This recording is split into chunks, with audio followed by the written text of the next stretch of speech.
जय हिंद दोस्तों, कैसे आप सभी। उम्मीद करता हूं कि आप सभी ठीक होंगे। आज फिर से आपका स्वागत है my YouTube channel Sandeep physical trainer में एक नई वीडियो के साथ। तो दोस्तों, आज का हमारा विषय है कंपोनेंट्स ऑफ फिजिकल ट्रेनिंग। शारीरिक स्वास्थ्य फिटनेस के घटक यानी कि कंपोनेंट्स ऑफ फिजिकल ट्रेनिंग। शारीरिक स्वास्थ्य या फिटनेस क्या है? शारीरिक स्वास्थ्य फिटनेस से हमारा तात्पर्य है दैनिक जीवन में हमारे शरीर की मांसपेशियों, हार्ट्स, किडनी या जो भी पार्ट्स हैं हमारे बॉडी के, वो सुचारू रूप से ठीक ढंग से काम कर सकें और हर काम को हम ऊर्जावान तरीके से कर सकें। जैसे पढ़ाई हो, खेलकूद हो और या कुछ भी काम हो, घर का हो या खेती बाड़ी का, उसको हम बढ़िया ढंग से कर सकें और हमारे शरीर के हर हिस्से बढ़िया ढंग से काम कर सकें। एक फिट व्यक्ति ही दूसरे आदमी की मदद कर सकता है। जब आप खुद फिजिकल रूप से फिट नहीं होंगे तो आप दूसरे की मदद कैसे कर सकते हैं? तो उम्मीद करता हूं दोस्तों आपको समझ में आ गया होगा। आगे बढ़ते हैं। नेक्स्ट, सेकंड नंबर पे आता है फिटनेस का क्या महत्व है। फिटनेस से हमारा अभिप्राय है दोस्तों कि जितने भी हमारे पार्ट्स ऑफ बॉडी हैं, जैसे कि उनका सुचारू रूप से काम करना। जैसे आपका कार्डियो रेस्पिरेटरी सिस्टम हो गया, या आपका जो हमारी नसें हो गई, उनका सुचारू रूप से शरीर के हर हिस्से को ब्लड पहुंचाना, हर हिस्से को ऑक्सीजन पर्याप्त मात्रा में पहुंचाना। तो हर अंग का शरीर का सुचारू रूप से काम करना। और जब ये पार्ट्स हर सुचारू रूप से काम करेंगे तो आप फिट रहेंगे और फिट रूप के काम करेंगे। ठीक है दोस्तों, तो यहाँ तक आपको समझ में आ गया होगा। आगे बढ़ते हैं दोस्तों। शारीरिक फिटनेस के अंग, physical fitness components. Physical fitness components को टोटल 6 पहलू हैं, उनको मैं बारी बारी से आपको बताऊंगा। और दोस्तों आगे बढ़ते हैं। शारीरिक बनावट, बॉडी कंपोजिशन। बॉडी कंपोजिशन से हमारा तात्पर्य है हमारे शरीर में मांसपेशियों और वसा के बीच में सही अनुपात। आप समझ गए होंगे कि हमारे शरीर की जो मांसपेशियाँ होती हैं और शरीर में जो वसा होती है उसके बीच में एक सही अनुपात होना चाहिए। ठीक है दोस्तों, आगे बढ़ते हैं। इसी में सेकंड नंबर पे आता है हृदय वाहिकाओं संबंधित यानी कार्डियो रेस्पिरेटरी। हमारे शरीर की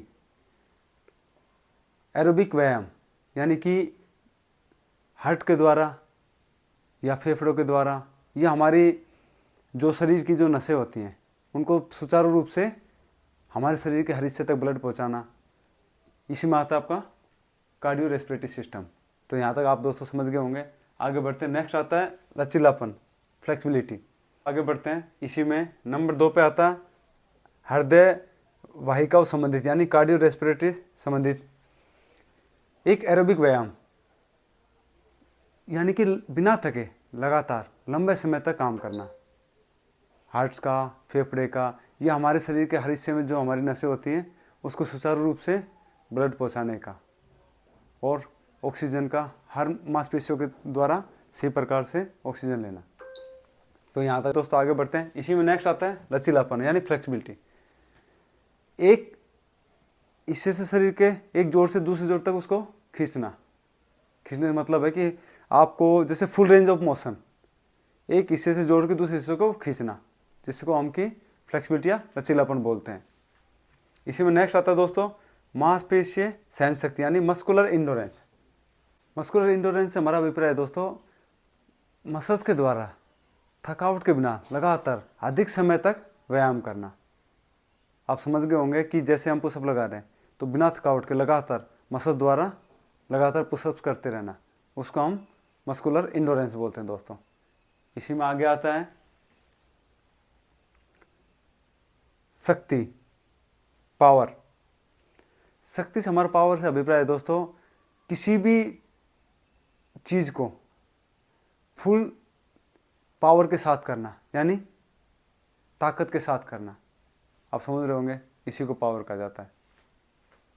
नेक्स्ट आता है दोस्तों मांसपेशी ताकत यानी कि मस्कुलर स्ट्रेंथ। मस्कुलर स्ट्रेंथ से हमारा अभिप्राय दोस्तों एक मांसपेशी के द्वारा या मांसपेशियों के ग्रुप के द्वारा एक ही समय में उत्पन्न किया गया बल, यानी कि जैसे कि हम वेट लिफ्टिंग करते हैं तो एक बार में पूरी मसल्स ग्रुप के द्वारा ही ताकत से वेट को उठाते हैं और ऊपर करते हैं, उसको बोलते हैं मस्कुलर स्ट्रेंथ।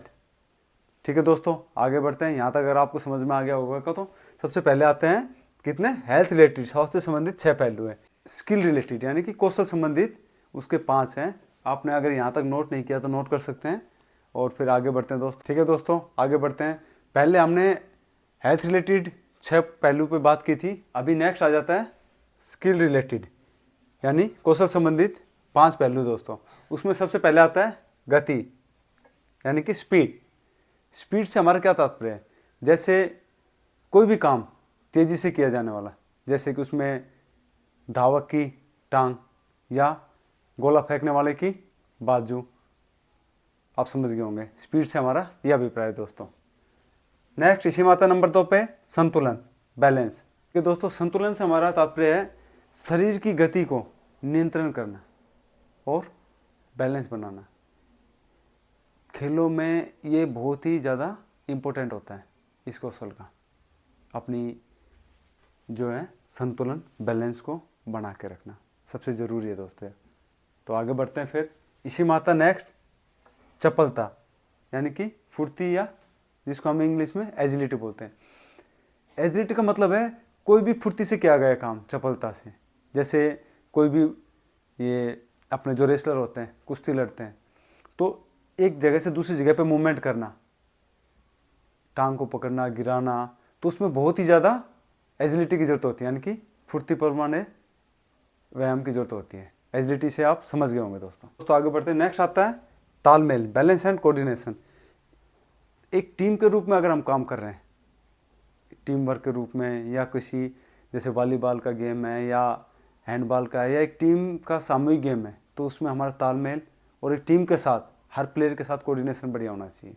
एक टीम वर्क का कोई इवेंट है जिसमें कि हम टीम के रूप में काम कर रहे हैं, वॉलीबॉल हो, हॉकी हो, बैडमिंटन हो, या कोई भी ऐसा गेम हो, क्रिकेट हो, कोई भी टीम का गेम हो, तो समझ गए होंगे दोस्तों आप। नेक्स्ट वर्तशील समय यानी कि रिएक्शन टाइम। किसी भी क्रिया की प्रतिक्रिया में लगने वाला समय को बोलते हैं हम क्रियाशील समय यानी कि रिएक्शन टाइम। तो उम्मीद करता हूं दोस्तों कि आज का विषय आपको पसंद आया होगा, और पसंद आए तो लाइक एंड शेयर ज़रूर करें। जय हिंद दोस्तों।